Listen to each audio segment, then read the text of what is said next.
makas. Sonra koltuğu koy ha. Birleşmeyecek. Beni gösterme. Madi kılışıyor. Makas. Ha. Makas.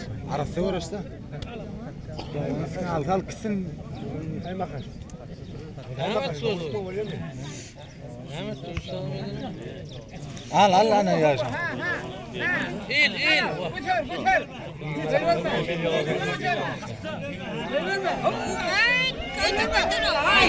Ay halal. Emel yok ki marakta.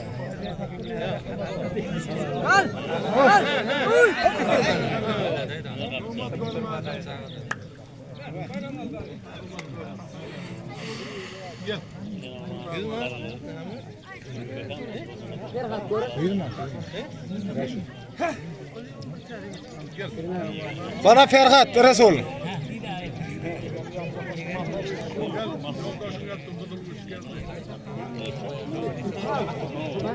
Oğlum ne demek?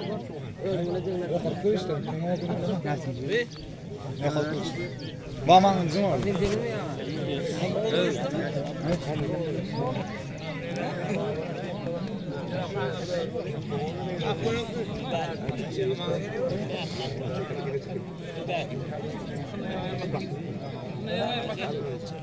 Hey, makas. İkele tutula mı? Ay makas. Karnına sana et.